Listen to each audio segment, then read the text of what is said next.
कि आप तवज्जो दें ठीक है। उनके ऊपर, उनको देखें कि वो किस परेशानी से गुजर रहे हैं। अगर आप उनको बार बार एक ही चीज़ बोल रहे हैं, वो उनको ट्रिगर करती है, वो उनके लिए प्रॉब्लम क्रिएट करती है, उनकी मेंटल हेल्थ इफ़ेक्ट करती है। और जब मेंटल हेल्थ इफ़ेक्ट होगी तो बंदा ऑटोमेटिकली डिप्रेस्ड होगा।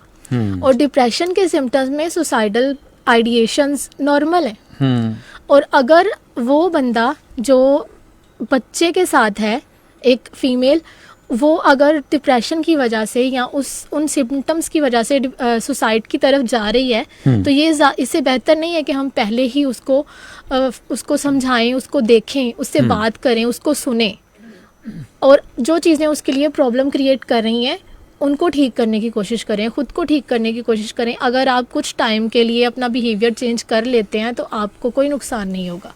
सामने वाले की मेंटल हेल्थ बेहतर करने के लिए उसका साथ दें, उसको समझें, उसको सुने।